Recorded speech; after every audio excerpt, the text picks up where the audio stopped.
Blood relation का first model discuss करते हैं, जहां पर हमें जो क्वेश्चन दिया गया होगा वो स्टेटमेंट बेस्ड होगा। ठीक है, स्टेटमेंट दी होगी और रिलेशंस दिए होंगे हमें, तो हमें फाइंड आउट करना है कि दो पर्सन्स के बीच में रिलेशन क्या है। फर्स्ट एग्जांपल है यहाँ पे, P is the brother of Q, T is the brother of Q, R is the mother of T, V is the husband of R, how is the Q related to V। ठीक है, हमें Q और V के बीच relation find out करना है इस statement के behalf पर कि Q V से किस तरह से रिलेटेड है। ठीक है, तो स्टार्ट करते हैं, फैमिली ट्री बनाते हैं हम सबसे पहले। P is the brother of Q, तो P is the brother of Q। ठीक है, P ब्रदर है यहाँ पर। Then T is the brother of Q, अब T जो है वो भी ब्रदर है Q का।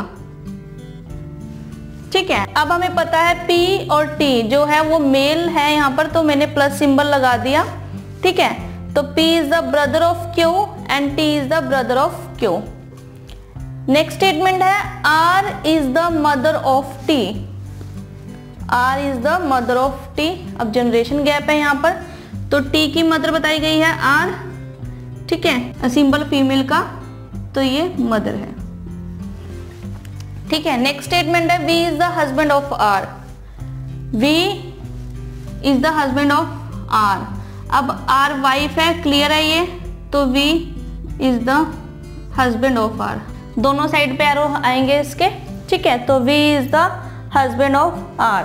तो अब ये क्लियर है कि ये हस्बैंड है और ये वाइफ है। ठीक है, अब हमें बताना है कि Q और V के बीच क्या रिलेशन है, Q रिलेटेड टू V। ठीक है, तो हमें इनके बीच का जो रिलेशन है वो बताना है। अब हमें ये नहीं पता कि यहाँ पर जो Q है वो फीमेल मेंबर है या मेल मेंबर है। ठीक है, लेकिन यहाँ पर ये क्लियर जरूर हो रहा है कि जो R है वो मदर है T की, T जो है वो ब्रदर है Q का, और P भी Q का ब्रदर है, यानी कि ये तीनों P, Q एंड T ये सिबलिंग्स है यहाँ पर, और इनके मदर एंड फादर है V एंड R। ठीक है, ये तो क्लियर है क्योंकि ये हस्बैंड वाइफ है और इनके ये चाइल्ड है P, Q एंड T।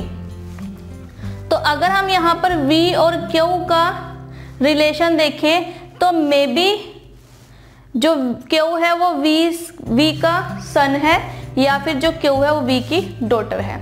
ठीक है, तो हम लोगों को यहाँ पर इसका जेंडर नहीं क्लियर, तो इसलिए हम ये नहीं कह सकते कि ये कौन सा चाइल्ड है, डॉटर है या सन है। तो यहाँ पर जो आंसर होगा वो होगा Q इज द सन और डॉटर ऑफ V। ठीक है, तो ये इसका आंसर है।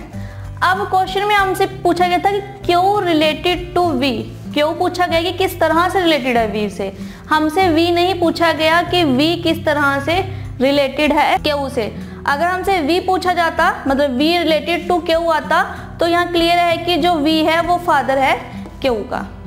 ठीक है, लेकिन हमें यहाँ पर Q पूछा गया है, how is Q related to V।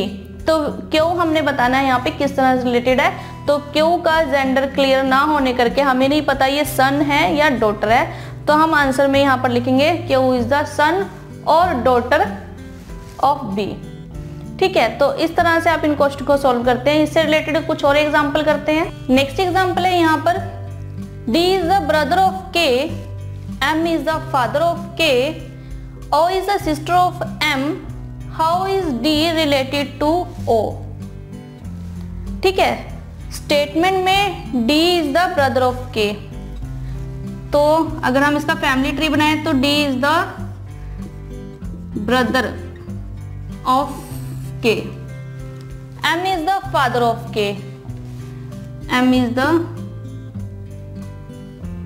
Father of K, O is the sister of M, O is the sister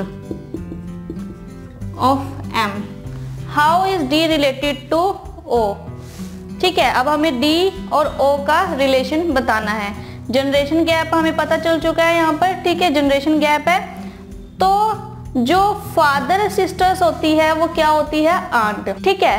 M और ओ ब्रदर सिस्टर है, तो जो ब्रदर के बच्चे होते हैं, जो ब्रदर के चाइल्ड होते हैं वो क्या होते हैं, नीज या नेफ्यू। डॉटर है तो नीज और सन है तो नेफ्यू, ठीक है। और हम लोगों को यहाँ पर क्लियर है कि जो डी है वो सन है, यानी कि एम का सन है डी, क्योंकि ये मेल है यहाँ पर, ठीक है। तो एम का सन है डी और ओ जो है वो एम की सिस्टर है। तो इस रिलेशन से ओ और क्यू का जो रिलेशन हुआ वो हुआ कि जो डी है वो ओ का नेफ्यू है। D is nephew of O, तो D is nephew of O, ठीक है। तो ये इसका आंसर है, क्योंकि जो ब्रदर के सन होते हैं वो होते हैं नेफ्यू, ठीक है। और जो ओ है वो सिस्टर है, और अगर यहाँ पर ओ का रिलेशन पूछा जाए डी से क्या है, तो ओ जो है वो डी की आंट है, ठीक है। तो इस तरह से आप इन क्वेश्चन को सॉल्व कर सकते हैं फैमिली ट्री की हेल्प से। आपने देखा कि यहाँ पर हमने जस्ट 1 बाय 1 स्टेटमेंट को उठाया और उसके अकॉर्डिंग हम लोगों ने सिंबल्स को ध्यान रखा, जनरेशन गैप को ध्यान रखा, जेंडर को ध्यान में रखा, ठीक है। और इन दोनों पॉइंट्स की हेल्प से हमने क्वेश्चन को बड़े इजीली सॉल्व कर लिया।